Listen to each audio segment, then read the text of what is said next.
Jananam sukadham maranam karunam milanam maduram smaranam karunam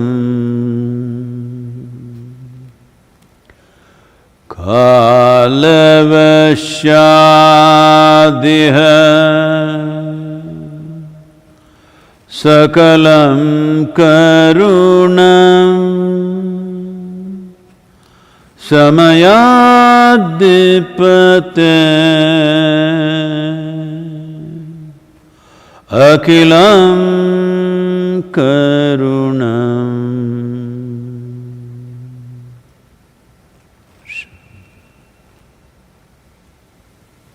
Namaskaram. Namaskaram to all of you, wherever you are. Well, 50 days into lockdown.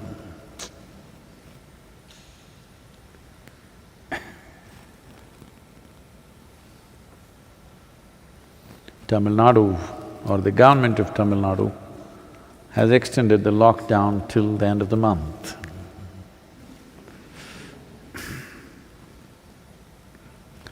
Though, with a little bit of relaxation, that certain number of things are working in the cities. Coimbatore city has been declared as COVID-free city.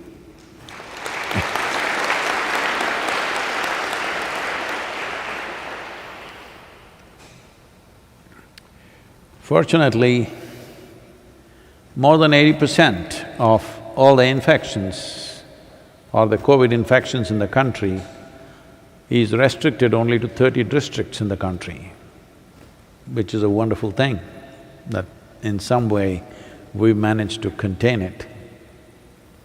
And the fatality rate in India is below half of what the rest of the world is. Generally, it's around 6%, it is well below 3% here. Many factors involved, but that is making it look promising that by the end of the month at least there could be much more relaxation. But relaxation does not mean we can give up on social distancing. In all the queues that they stand in India, they must have an umbrella. My umbrella diameter, your umbrella diameter together is a little more than a meter. Nice voice. It's better to carry an umbrella anytime. By the end of this month, there will be monsoons. Good to have the practice of carrying an umbrella in the summer. And it's also social distancing, otherwise it'll poke you if you come too close.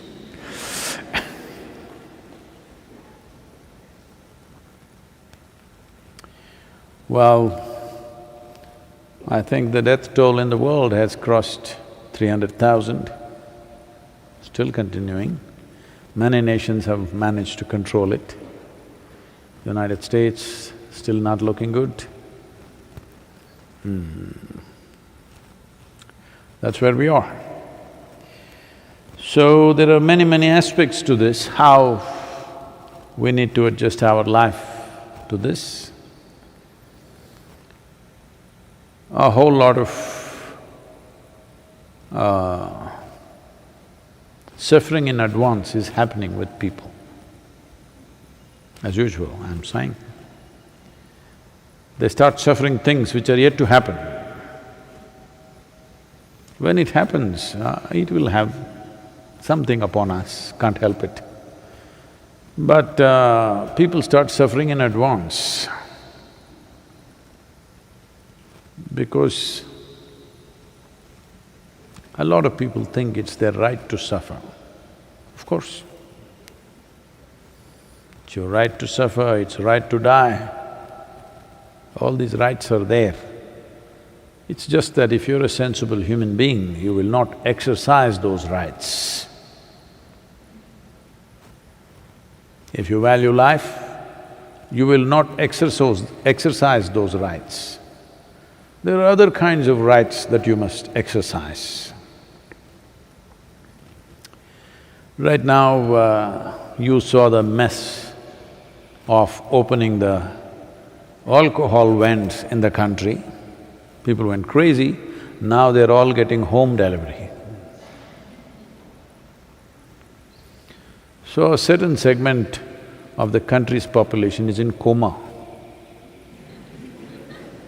No, I said it right, not coma, coma.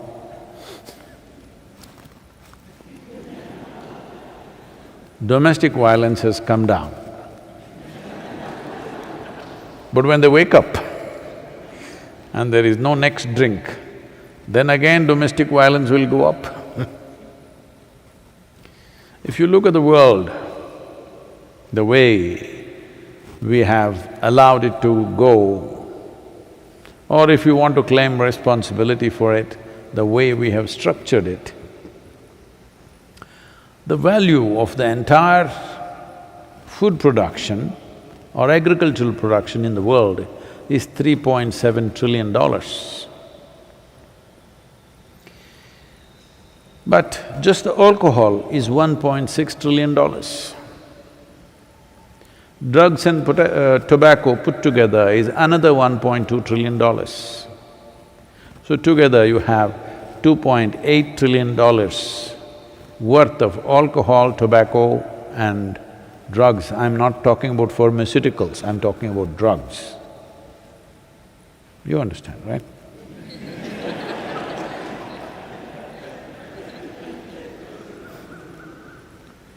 Because some of them are thinking it's codoperine or something.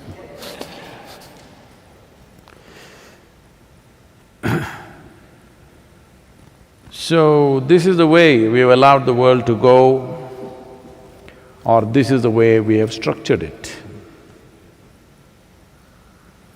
There are many other more horrible statistics. I don't want to spoil the evening for you, so we'll spare that, but this is good enough.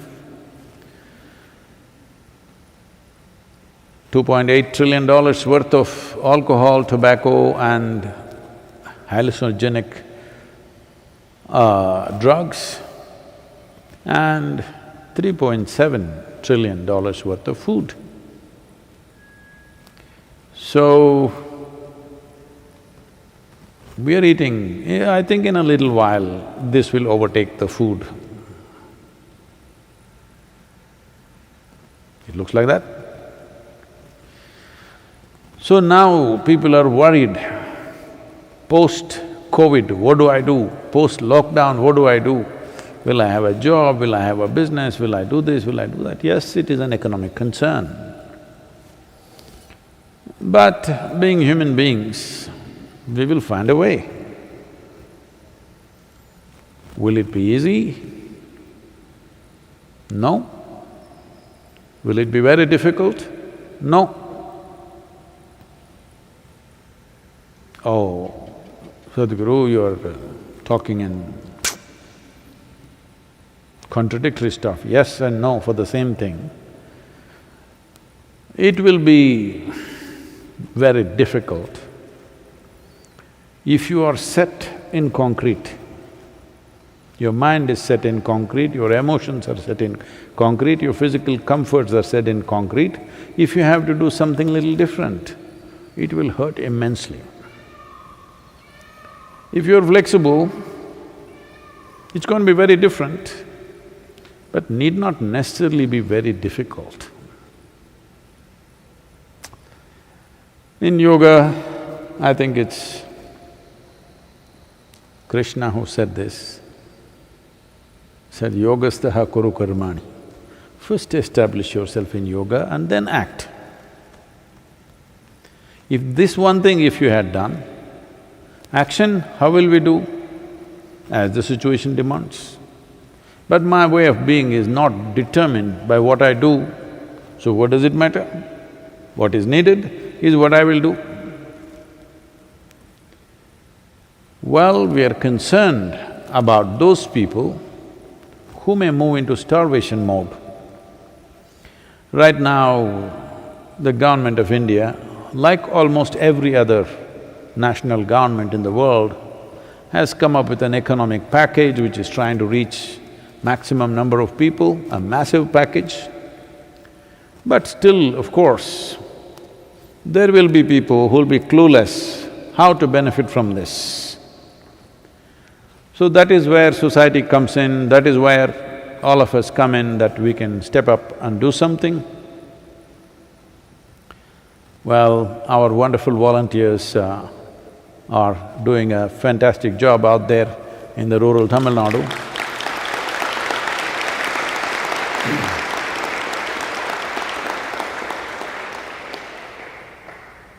They are not only providing food, they have also ensured, along with the authorities and government establishment, to ensure that this region doesn't have a single case yet Now that people are moving, traveling, beginning to, traffic is picking up. It may come, but still it's wonderful for this 2 months without a single case is a fantastic achievement. So, this is because in some way it is yogastaha kuru karmani, risking. When people are afraid to step out, when people are discriminating against each other, thinking they may be infected,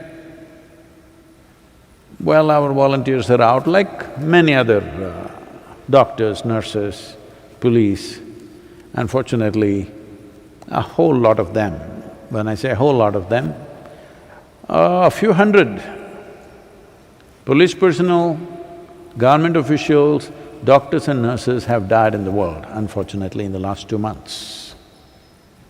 Those who stepped out to do something useful for somebody else, they should not have died, but unfortunately, initially we did not have the necessary protective gear. Nobody figured what is protective gear. They thought just a mask will do, then they said you need glasses, then they said you need a whole suit. So, everybody was trying to look where it was all coming from somewhere else. Now each nation have started manufacturing their own. India is manufacturing about 200,000 suits per day right now. Over 200 new industries have come up and they're doing this, we are not importing it anymore, which is a massive change. So, many things are being done, but in a crisis like this, it always feels it's not enough.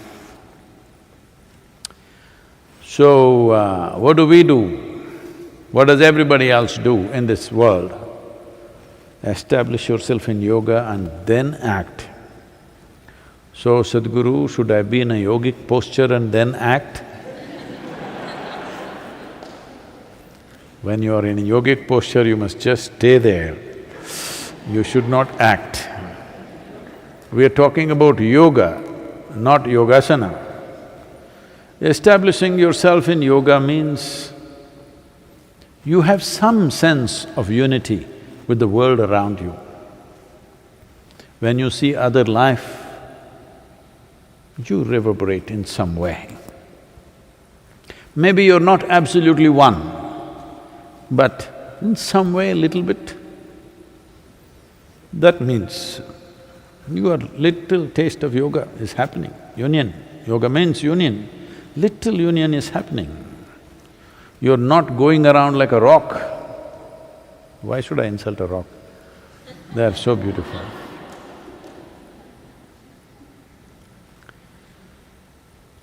So, your boundaries of what you think as myself have been breached a little bit. Then, in your own small little way, you're a little bit of a yogi. Now once you're like this, then you act. How will you act? You will do it the way it's necessary in the given moment.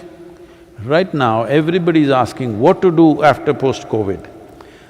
The thing is, we do not know when it'll be post-COVID. Yes. And we do not know how it'll be post-COVID. And we do not even know whether we will be there post-COVID. Yes. Yes, that's a fact. Because it is no more a respiratory infection, blood clots are forming, heart attacks are happening, strokes are happening, liver damage is happening, brain damage is happening, which we are proof, of course.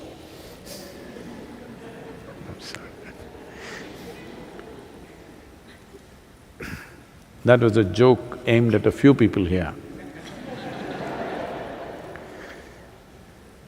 So, we do not know how many will survive in terms of escape the fatality, how many will be damaged severely. We do not know because it's still not confirmed. Nobody is giving us a clear thing. If once you get an infection and you come out of it, then you're immune to it. There is no clear statement on that. It can come to you again and again and again. It could damage your system. So, when we do not know a situation, there is no point doing stupid guesswork and try to build confidence. This confidence could be deadly.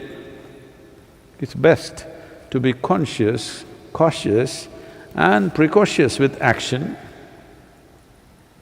And let's wait how the situation unfolds. But you're established in yoga.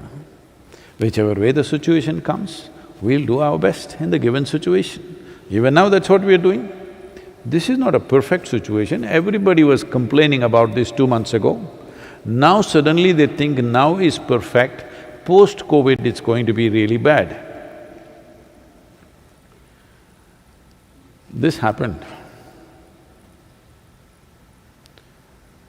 Shankaran Pillai met a friend in the evening and the friend asked, you got a new job, isn't it? How is it doing? Oh, he said, I hate it, every bit of it.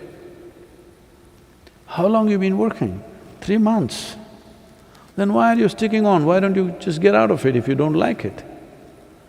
I said, what do you mean? This is the first time I'm looking forward to go home after 20 years of marriage.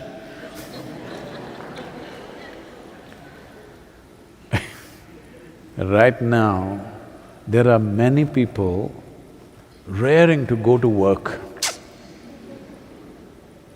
Lockdown, they have not stepped out of their homes, they desperately want to go to work now, which they never did all their life. So, many things are changing like this, we don't know what the situation is, so best thing is to keep ourselves well. I said 10%, but now lockdown extended in Tamil Nadu, maybe many other states also will do it in this country. Some other nations have already done it till the end of the month. So another 10% improvement we must do. Physically, mentally, emotionally, energy-wise, and our competence, another 10% improvement. Because the price that you're paying, let us say for example, I'm taking, we could go on all the four, but the price that you're paying for something very simple, like you have emotions about everything. Somebody says something, you will become like this, somebody does something that you don't like, you will become like that. Now, once you have this, you don't know what it's costing you in terms of your life. It is taking away the very possibility of your existence. If we consider what is happening because you have no control over your thought process, no control over the energetic system and your body, the physiological, psychological, emotional compulsions are completely taking away the possibility of being human itself for most human beings. They are still, taking themselves backward in evolution, operating out of instincts and compulsiveness. I'm saying 10% improvement if you do, in your experience it feels like you've gotten enlightened. Others may not still see that way, but you will feel suddenly, wow. Yes. So another 10% improvement all of you must do because 15 more days are there. It's a lot of time. How do I do it? How do I do it? To change the patterns of your thought and emotion, just the online program will do, the inner engineering online. Hey, you're a banner, huh? Is it online or just inner engineering? You must add online, write it with a pen, okay? Just an online program, if you imbibe the essence of what it is, which is very simple, any fool can get it. That's the kind of language it's been spoken in and presented. If you get 10% of the online program, 10% improvement in your balance and stuff will happen. It's that simple. So don't think you're such a complicated problem. No, Sadhguru, I am a hard nut. I am glad one part of what you're saying is true.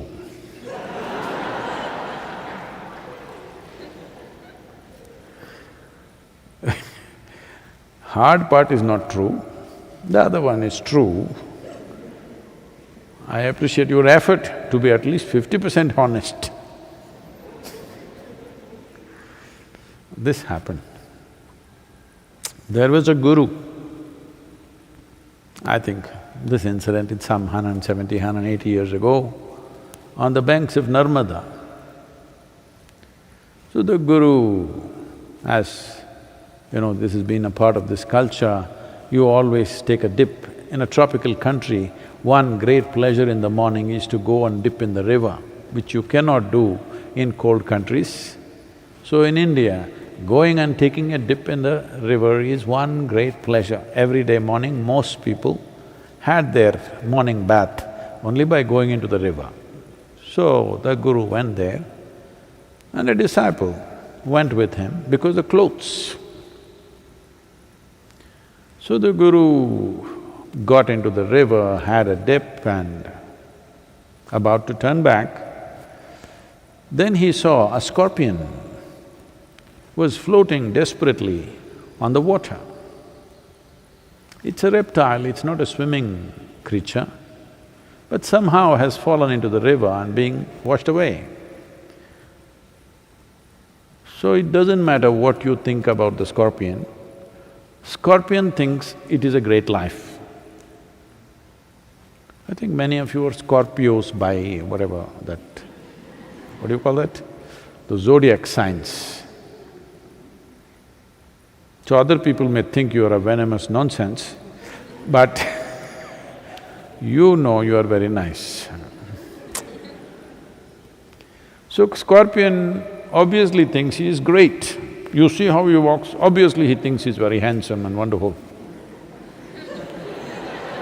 Have you seen a scorpion? Their venom, I'll not go into that aspect anyway. So the guru naturally put his hand and picked up the scorpion. The Indian tropical scorpion, the black ones will be this long. If you stretch the tail, it'll be this long. And they have very potent venom. So he picked it up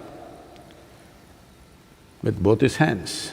The disciple saw this and said, "Just drop the thing, it's venomous, it'll sting you." The guru carried it on and the scorpion stung him once, but he carried it on.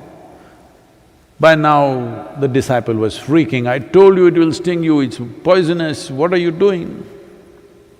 As he walked, by the time he came to the bank, it stung him 3 times. It can be very painful. Scorpion, someday you must experience it.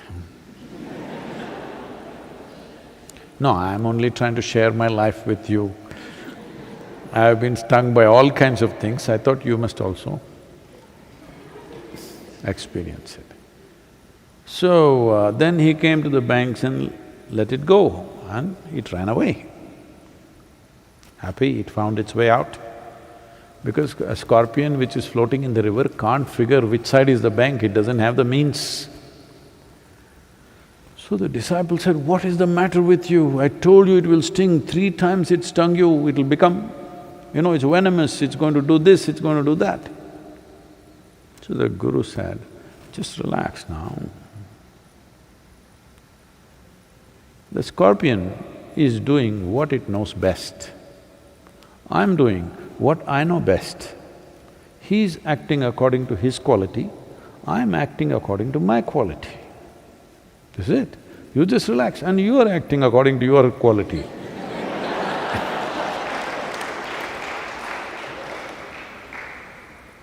Scorpion in this life has no opportunity to evolve into a parrot or into an eagle or into a human being, no such opportunity for him.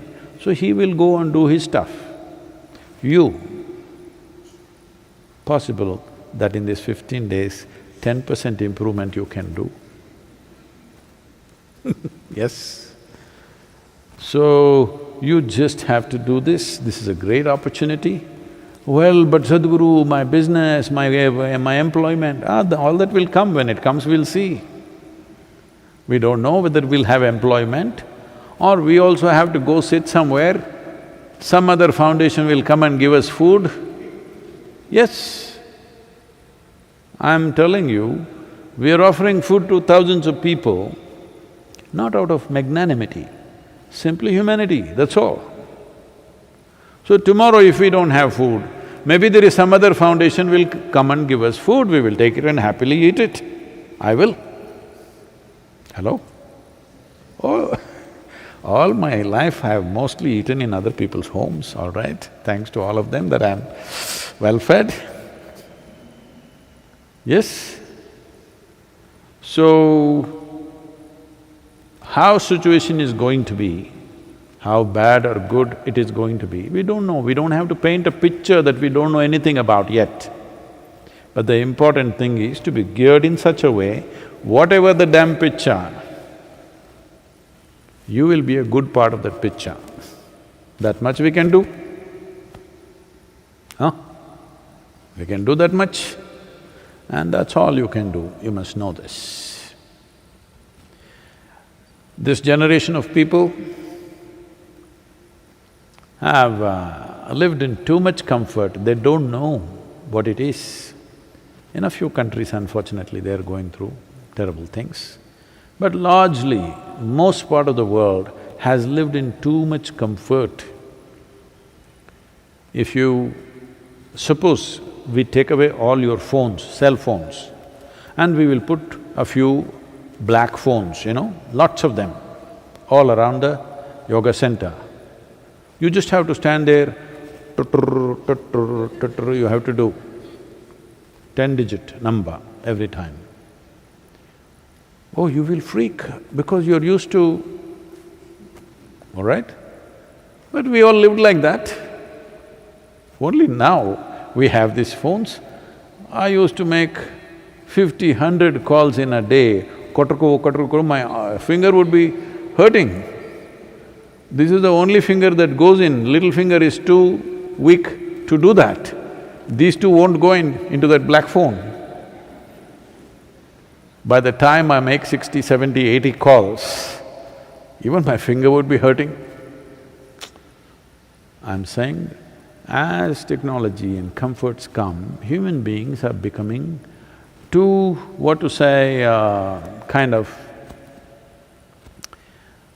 they have a sense of entitlement which is destructive. So the virus,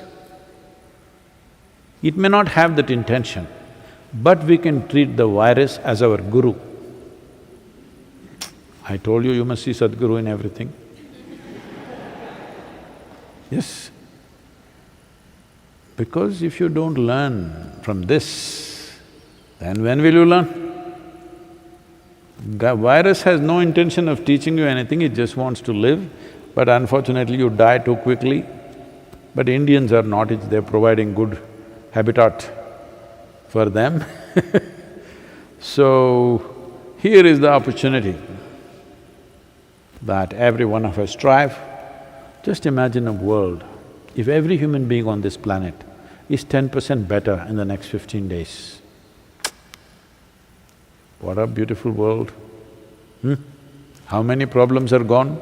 10% gone means, remaining stuff you keep it for some time. What to do? So, this needs to be addressed in a realistic way, not in some fanciful way. Shankaran Pillai decided to join Indian Army.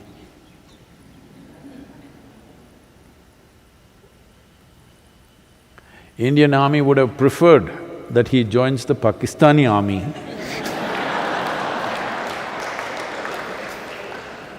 But being an Indian citizen, he could only join this army. So the training was going on and the sergeant training them for battle situations. So took them into the jungle and walking them through as if it's like a real battle zone. Then he asked Shankaran Pillai, yelling at him, "Now 10 enemy soldiers have come here, what will you do now? What will you do?" What do I do? No, what will you do? 10 enemy soldiers are right here, what will you do?" Then he said, "Okay, I will surround them."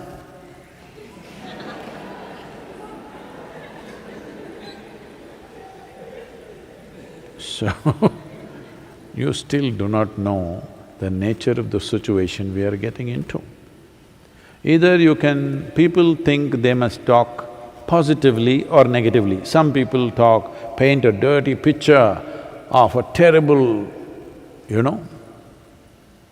picture of what will be post-virus. Other people want to paint a rosy picture and say everything will be fine, this will happen. The reality is we don't know a damn thing, we'll just wait, Hello? We just have to wait. Only thing we can do is, we can make ourselves better soldiers. We don't know whether 10 enemy will come or 2 will come or none will come, we don't know yet. Accordingly we will act at that time.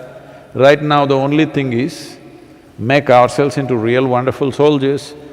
Maybe enemy will come, maybe they will not even come. That's how it should be.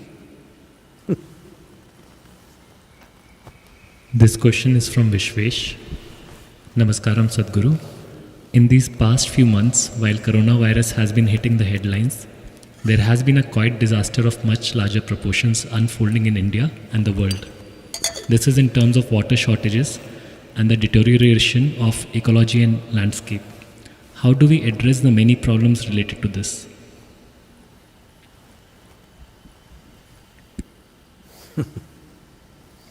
Well, water shortages are there, but fortunately this year, almost across the country except a few patches, there have been summer rains. Because of that, there is a little bit of relief. It's not gone into extreme conditions. Usually in the month of May, right now it's mid-May, every drop of water that is in the open in the form of lakes and ponds and everything would have dried up in this season. But this year, fortunately, or maybe because pollution levels are so low in the air, there has been enough rain. I remember when I was a child, through the summer, they would say, "Today is Ugadi, Ugadi rain will happen." Always it happened. It's getting a little hot in the month of March, they will say Ugadi is coming, it's a festival, it's a Telugu and Kannada New Year's Day. They'll say, on Ugadi day or the next day it will rain. Always it rained. All those patterns which existed have been seriously disturbed. Probably one of the reasons is the heat in the air. The number of machines, automobiles and factories and everything functioning. This year probably the pattern is coming back sort of. Maybe, I'm just guessing, maybe because not so much smoke and heat in the air, possible. So, today there is only one problem, we have forgotten all other problems in the world. There's only one problem, virus problem, but there are so many other problems. One of them is ecological degradation, serious degradation that's happening in the world. As a part of this,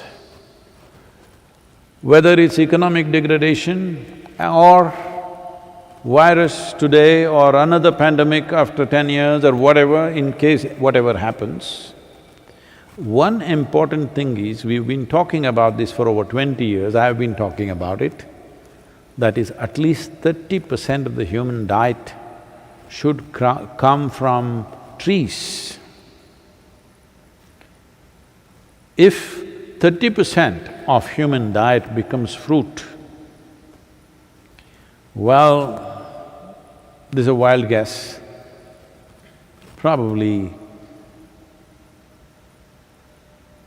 maybe 20 to 30% of pharmaceutical consumption will go down, load on the healthcare systems will go down, people will be much more agile, smarter, better in every way.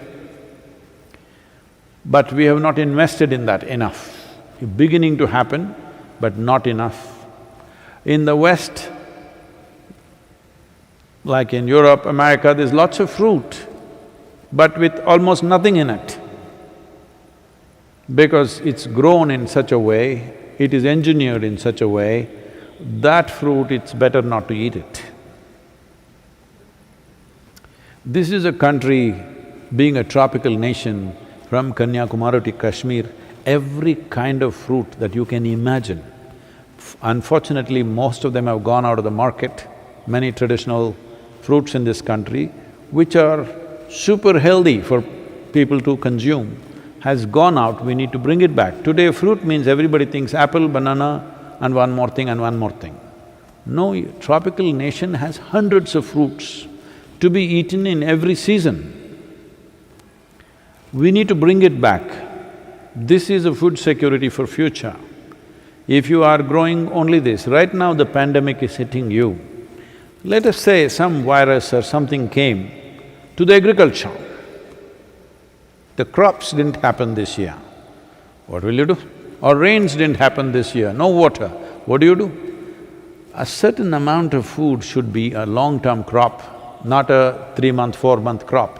This has to happen for human well-being, for health and for food security, and above all for ecological balance. At least 30% of food should come from trees.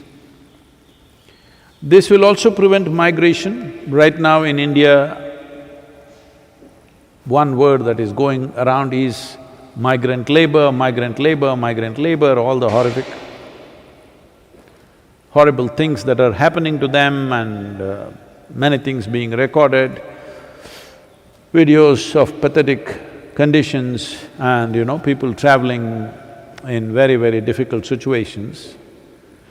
Why is it that so many of them left their villages and came to the city to do some menial job? Simply because here and there, 1 or 2 years of drought, their whole economy got destroyed. The only way is to move to the city.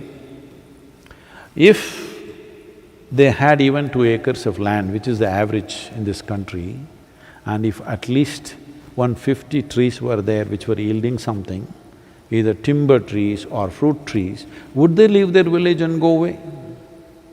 They would not do that. If you want to prevent migration, where the numbers of migration before the virus, we were talking about in the next decade, that is by 2030, there would be 1.6 billion people migrating on this planet, leaving their traditional homelands and going somewhere to unknown place to go through all kinds of horrific situations, especially for women and children. This is the most horrible thing, unplanned migration. Most horrible and denigrating things will happen to those families. So, in India, it is estimated over 200 million people will migrate in the next 10 years. And you have seen the slums in Mumbai, almost every city. If that multiplies manyfold, there is nothing you can do about them. Once they come and settle down, it will be absolutely inhuman to move them or mow their little huts or shacks down. It's a terrible thing to do. So, one simple way to restrict migration is that there must be tree cultivation. Agroforestry is a significant effort in this direction. We are doing this work in the Kaveri basin, but it needs to happen across the world for ecological balance, for watershed management, for food security, and to restrict migration. Long-term crops must be there on the land. Only then this will happen. And above all, to maintain biodiversity, without which all these things will not happen. So is it so difficult to do it? It is not. It is just that still it has not come into the policy of most nations to act decisively in this direction. In India, the government has taken some steps, but being a concurrent subject, agriculture and water resources being a concurrent subject between the central government and the state governments, different states are acting at different levels of intensity, though the recommendation policy recommendation has already happened at the center. States are going at their own pace because the central government doesn't have a geography of its own. It is the states which have land, they have to do it. Some states are going well, others are going slow. Now with virus, everything is forgotten, the only news is virus. Now this migrant labor problem and the atrocities that they are going through in terms of their suffering must be a good lesson for us to understand that we must limit this. It will be limited not by controlling them by force, but by making living in a village must be lucrative for them. There must be a livelihood, then they will not move into the cities. So, this is a major issue on the planet. So this is the reason why we're in the process of launching this conscious planet movement.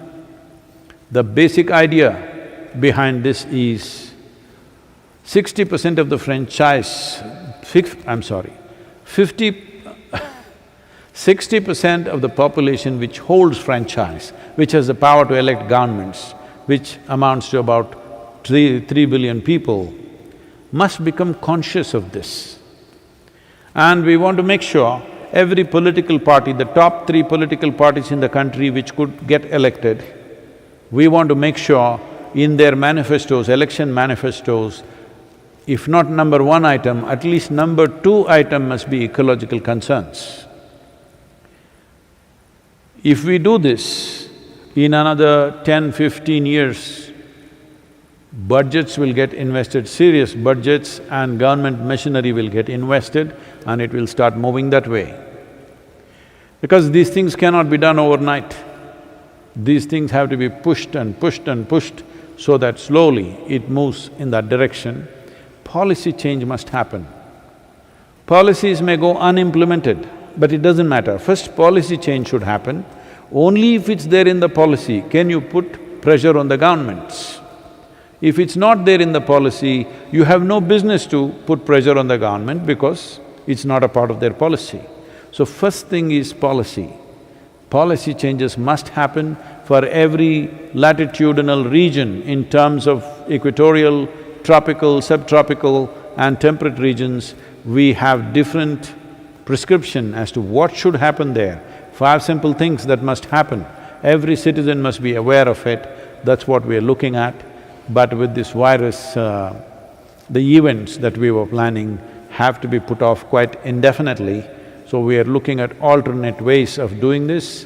And right now the Colombian government, Global Landscapes Forum is also looking at this, and we are seeing how to, nudge all these different platforms in the world to move towards policy change in the world. Well, some countries may not cooperate, but it's okay. Even if you move 60 to 70% of the nations in policy in a certain direction, it's a huge change. They are saying, whatever emissions we have done into the atmosphere through automobiles and factories and whatever, there is some number of gigatons of carbon that's gone out. If you plant 1 trillion trees, and if they become 15-year-old, trillion trees, that entire thing that you let out in the last 50 years will be absorbed by these trees. That is the calculation the scientists are making. Planting 1 trillion trees is not a problem. When we are planting 2.4 billion trees, in Kaveri Basin alone, planting 1 trillion trees, engaging the world's population is not big anyway. Now with the virus, a whole lot of us are going to be unemployed, at least we must plant trees.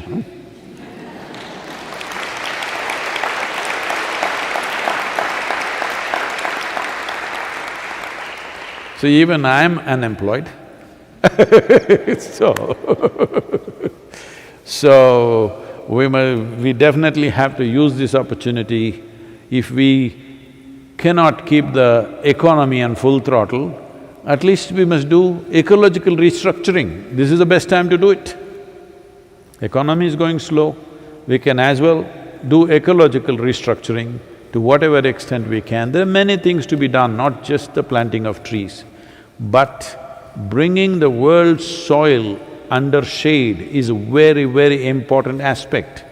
There are many things, it's not that we're ignorant of that, but the most important thing is, if you want to preserve the biodiversity of the soil, it must come under shade, it must be wet. Always it must be moist. If you go 6 to 9 inches down, it must be somewhat moist, then only there's life. Otherwise, all the microorganisms and other things which make this earth rich will go. When we say soil, it's not a very big affair. It is only 39 inches on an average. Here, this is why this land is considered a gold mine for people who want to live here, because this is one of the few places where our topsoil goes up to 20 feet. On an average, the world has only 39 inches of topsoil. 39 inches is not very difficult to tend to, isn't it? All you have to do is put enough organic content in it. Trees, leaves and the other green litter that comes from it is most vital. Of course, animals are also important, but right now, of the 51 million square kilometers of land which is used for agriculture in this world, 40 million square kilometers of land is used for raising animals and their food. That is 77% of the agricultural land is being used for raising animals. Well, if you give up 50% of the meat consumption in the world, you will free 20 million square kilometers of land to plant trees. You can plant over 1 trillion trees right there. It's not difficult to do if there is a policy.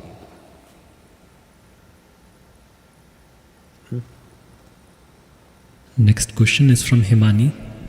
Namaskaram Sadhguru.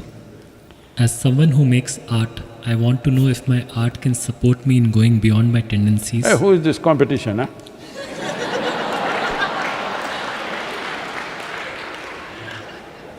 Or does it get reiterated in expression? What is the right way to approach art making?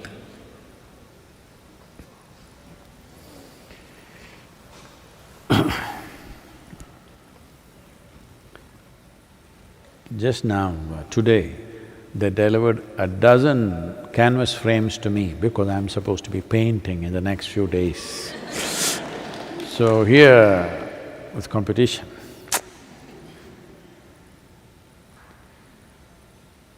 So, should art be my expression or should it be something else? See, I think just recently I spoke about this in one of the conversations that we had here 3-4 days ago. Lot of very tortured human beings have been doing artwork. Yes, I'm not saying they should not, but I'm saying this has been the history of art. And if you look at some of the art, I went into somebody's home, a very very rich home, big one, like 5 feet by 5 feet kind of artwork.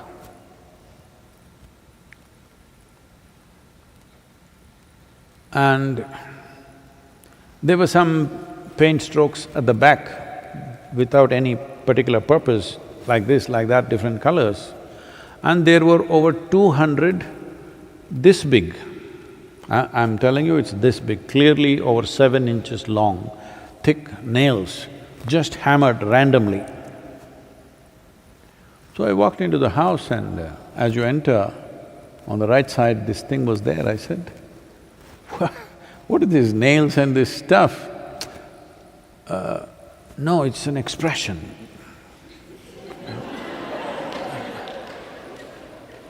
If this is what is happening in your mind, you should not express a thing.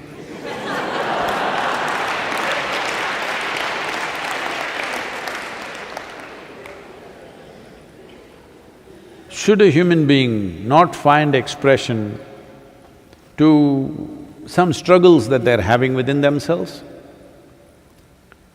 they should go sit in a forest or a desert and sing their heart out, all the pain.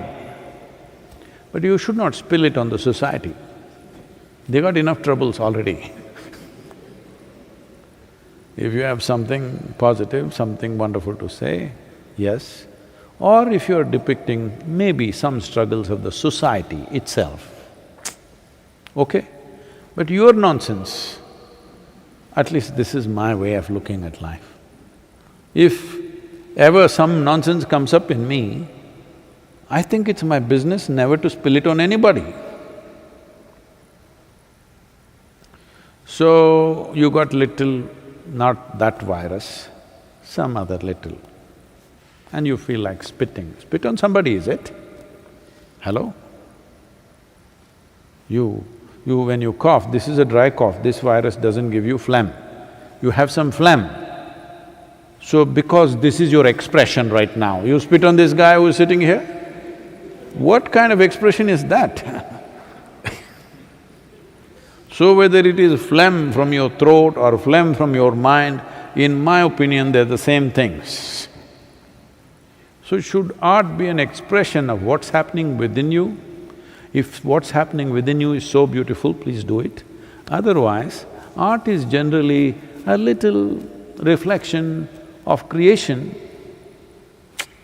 You caught some beautiful part of it, you can't catch the whole of it. You want to imitate the creator a little bit, in your own little way. Because you can't catch the whole cosmos, you caught one bit, maybe you just painted a leaf or a flower or a bird or something. Not necessarily in its realistic form, maybe in a funny form, maybe it's a cartoon kind of painting, it's an abstract kind of painting, it is something else, it's okay. But whatever you do are only images that you've gathered from what's around you, there is nothing else for you. So it's important, especially if you are I don't know, if you are a well-known artist and everybody is going to look at it, it's very important that it causes the right kind of things in people, something that'll enhance their life, not something that'll drive them to some madness. This nail painting, I just couldn't figure out. I spent some time in front of it trying to understand, am I missing something, if there is something, some deeper meaning in it.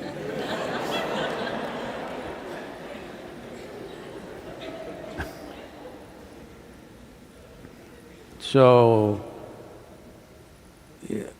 art is just because we are feeling little jealous of the creator, we also want to do something. Everything has been created so fantastic, actually one lifetime is not enough to pay attention to it, but we also want to act up a little bit, it's okay. Human beings have the right to do that. But if you are a tortured human being, please don't spill your torture on other people. If you're a tortured human being, you must withdraw. This is what I would say. Oh, if I withdraw, my torture will go up. It will either go up or you will get cured, one of these things will happen for sure. Because this is important for us to understand. A social situation, whether it is the small unit of the family or larger society or the nation or the world, human beings have many problems. whether within the family, within the society, within an institution, wherever, it's important for us to understand that we present our best to everybody. This is important. Oh, should I pretend? No, I'm saying you must fix yourself. I'm not saying if you're tortured, you must be smiling at everybody. I'm saying bloody fix yourself. Why do you have to pretend? If you can't fix your thought, your emotion, your torture, if somebody else is torturing you, you can't fix it, that guy has to fix you, the nails. But if you're torturing yourself, you can stop. Oh, is it that simple? It is.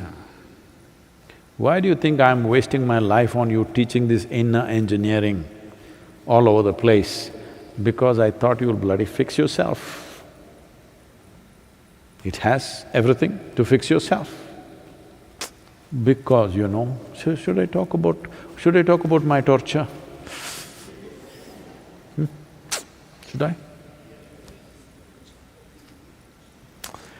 Oh, many years ago, 39 years ago, suddenly I realized it doesn't take anything to be ecstatic. If I don't mess with myself, with my mind, I'm ecstatic.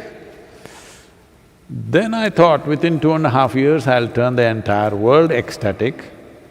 But it took me some time to understand how invested people are in their miseries.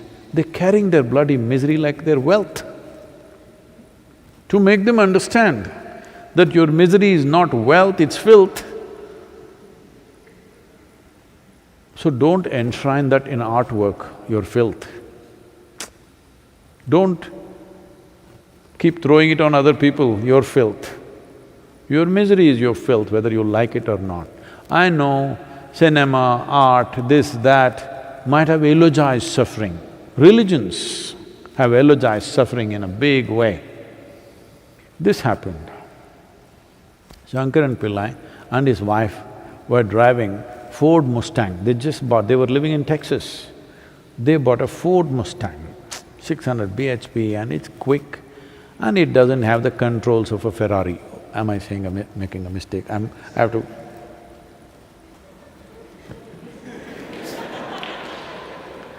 It has about the same kind of power but doesn't have the same kind of control.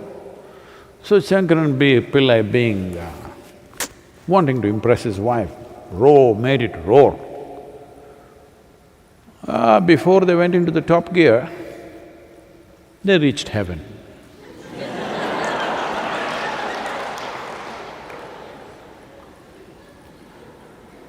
So in heaven, they welcomed them and they looked around, everything was beautiful. So they inquired, is there golf in heaven? They said, yes. And can we see? Yes, fabulous place, fantastic gardens and great-looking golf course, everything. So the angels were driving the couple through this beautiful terrain. Then they saw there was one pit full of fire and a few people were burning and screaming. They said, what is this? They said, no, they're religious, They like it that way. So heaven provides what you like. Without suffering, these things don't work. So a whole lot of eulogizing of suffering has happened. Religion is the first culprit. Next comes art, next comes music. All these things have done these things that suffering is a good thing. Literature, European literature,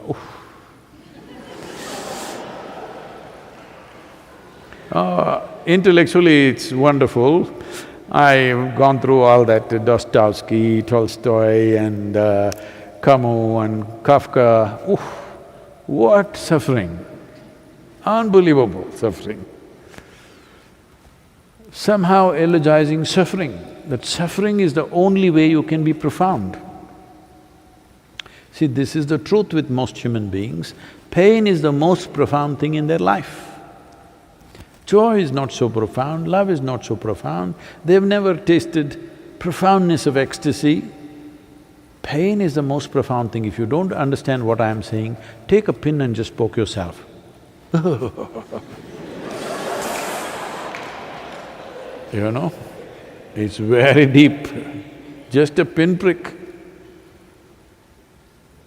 Your most, let's say, your dearest friend simply poked you with a pin. Friendship just went boof. One pinprick. It will take a lot of rebuilding, otherwise it's gone. One pinprick. That is how profound pain is. To make your blissfulness more profound in the pain, it will take a little bit of work on you. That's why we gave you the tools of inner engineering.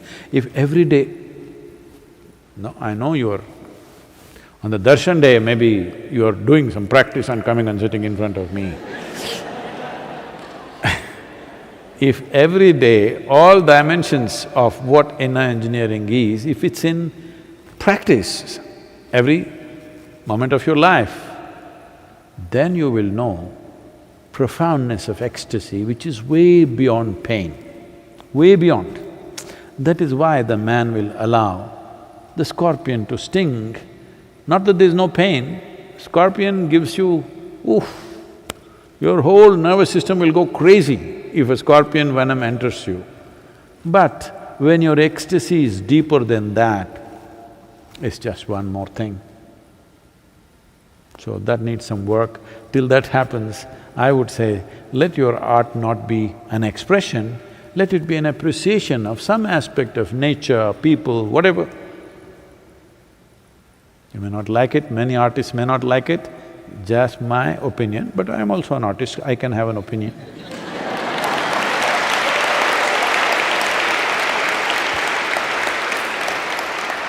New artist, but an artist. At least I've sold one painting.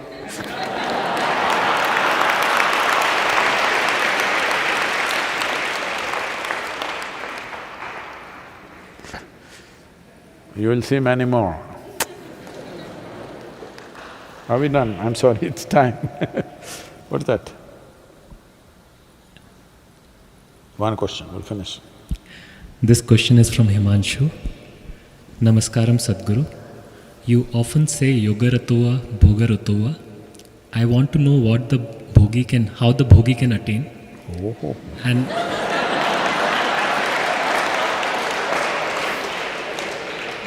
And what is the scope for him? No way out for him.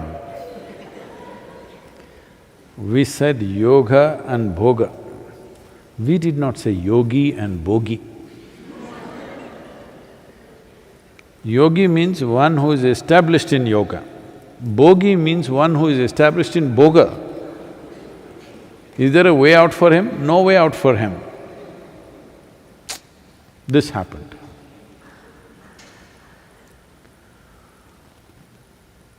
At one time, Shankaran Pillai was a Isha meditator.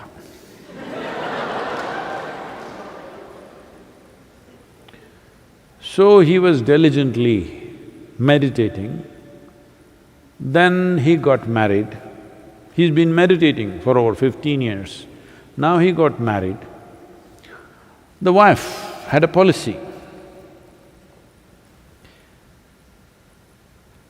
Anything that was related to her husband before she came must be banished one after another.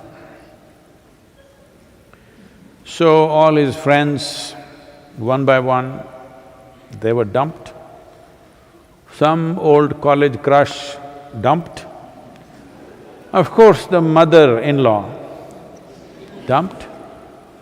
But one thing was nagging her, almost after 5–6 years of marriage, one thing was enduring and Shankaran Pillai was not willing to give it up. That was his meditation mat. You know, the Isha logo and what is the slogan on it? Just the symbol and Isha logo. He is not willing to give up his meditation mat. One day in the morning, he woke up and wants to do his morning sadhana. He's looked and looked for his meditation mat, not to be found. Then he asked his wife, "What happened to my meditation mat?" She said, "It attained nirvana."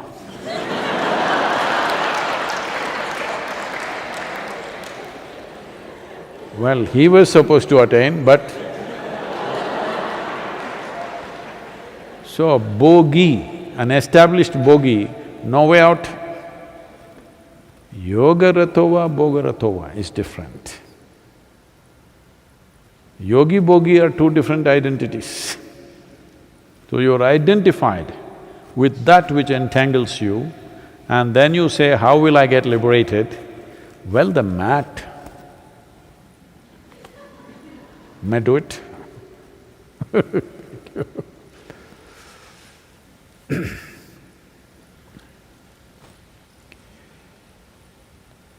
Yoga yoga yogeshwaraya bhuta bhuta bhuteshwaraya kala kala kaleshwaraya Shiva Shiva Sarveshwaraya Shambho Shambho Mahadeva